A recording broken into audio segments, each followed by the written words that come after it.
As coronavirus continues to affect our daily lives, the effort to return to normal ramping up at the state level. Tomorrow, Governor Greg Abbott is planning to reopen the state economy, and he's going to continue to roll out that opening. He joins us now live to discuss those plans and how they're going to affect you.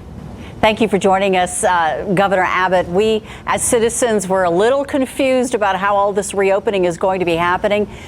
You're phasing in one way, and the city and our county have got other ideas about what's restricted. It's a lot for citizens. Wouldn't you agree to try to figure out on their own?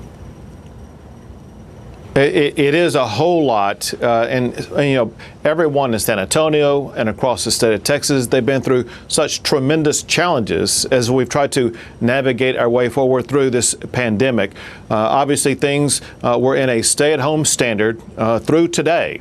But that stay-at-home standard expires tonight at midnight, and beginning tomorrow in San Antonio, every restaurant, every retail business, malls, movies, museums, and most importantly, doctors, nurses, and dentists are going to be able to open back up. Understand this very important point. We wanted to make sure that by law they were able to reopen in a 25% capacity. But even though we are allowing that, that doesn't mean they have to go open. If they feel apprehensive about it, if they're concerned about it, if they feel unsafe about it, they are not required to do so at this time. We wanted just to open the gates a little bit for businesses to begin to start opening up their doors again, and more importantly, provide business opportunities to their customers. Governor, obviously one of the things you want to continue to do as you open those doors is increase testing, and that's more than likely going to mean the numbers of positives are going to increase. Not the only thing that you look at. What other data will you be looking at over the next couple of weeks as you open phase 1 and get ready to go into phase 2 in the 18th of May? So you made an extremely important point that your audience needs to know the answer to. As you pointed out, we are increasing testing, and the testing actually may double from where we are right now over the coming months. And because testing will increase, you are going to see more people testing positive. Know, very importantly, that that is not the number to look at. Instead, there are two numbers to look at to know how we are doing. One is the percentage rate of those who test positive. And so know this, and that is earlier this month, about 10% of the people tested positive. As of today, that number is about 6%. As long as you're seeing the positivity rate or percentage rate go down or stay flat, that is a good thing. The second thing that's important is the hospitalization rate. We want to minimize the number of people who are going to the hospital, and of course minimize deaths. The hospitalization people in the hospitals today because of COVID-19 is less than yesterday. That's a good sign. So the most important numbers are moving in the right direction. So just to clarify what you're saying, even though early on you said you wanted to test about 30,000 people a day, you're not looking at that testing rate as the barometer as to how to open. Well, Doug, I know these terms may be confusing. We are looking at the testing rate, but not the number of tests. So even though the number of tests will go up and the number of people testing positive will go up, is the percentage rate of those who test positive.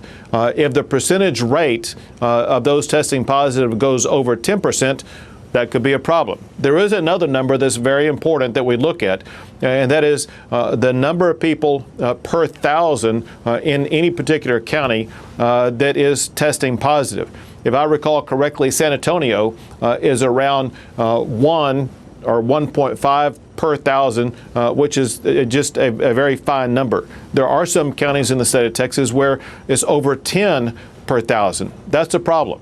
But you don't have that problem in San Antonio or Bexar County. Governor, one of the things that we consistently hear about is a second wave of this coronavirus. If it happens, how is this state prepared to deal with it? So the second wave most likely would come in the fall or winter, and it would come in combination with the common flu in addition to COVID-19. And so what Texas is doing now, and we will be ramping up all the way through the fall, is we are stocking up on this PPE that you've heard so much about, masks. To give you an example, just over the past week alone, we have distributed more than 8 million masks across the state, but we will also be working on a stockpile. The second thing that we will work on is to make sure we have adequate number of hospital beds and ventilators and adequate medical supplies in our healthcare facilities to make sure that we can accommodate everyone who has the flu as well as everyone who could have COVID-19. Governor, looking forward, there are nail salons and hair salons that are, some of them would like to reopen. What is your timeline right now as you consider that?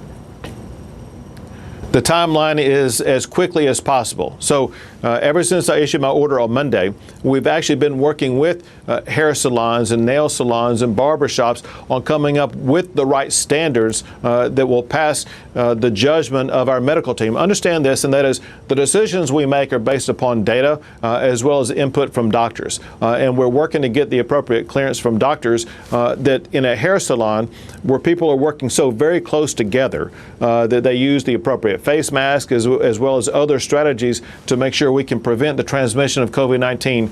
But know this, I know that these business owners want to open up. Maybe even more importantly, I know their customers want to have access to them. And so we're working to make an announcement as soon as possible on it. Governor, we just have a few seconds left. Obviously, in the atmosphere that we live in, there's a lot of people that disagree, think that we're opening up too soon. Some people are thrilled that we're opening up. To those folks that say it's too soon, what do you say to them? What's your reaction to those people? I want everyone to know, once again, that these decisions to open up were run by the best doctors in the state, infectious disease specialists who were in charge of tracing and tracking COVID-19, a former head of the FDA, former head of U.S. Medicaid and Medicare. And so we have the best doctor team who are saying that we actually can open up. One last quick example, and that is you all have seen with HEB there in San Antonio, they've been able to be open for an entire month at limited capacity without leading to an increase in COVID-19. We're just using that same standard across the state. Very, very quickly, in retrospect, do you think we as a nation did enough early enough, looking back?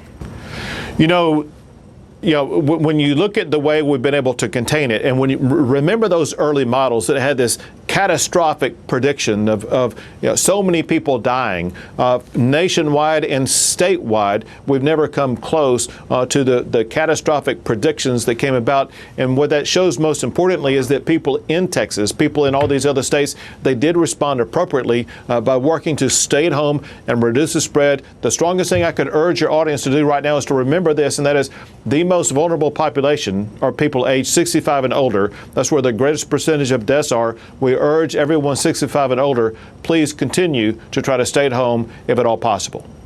Governor, thank you very much for taking the time to answer our questions today, and we will be looking forward to tomorrow to see how it all shapes up.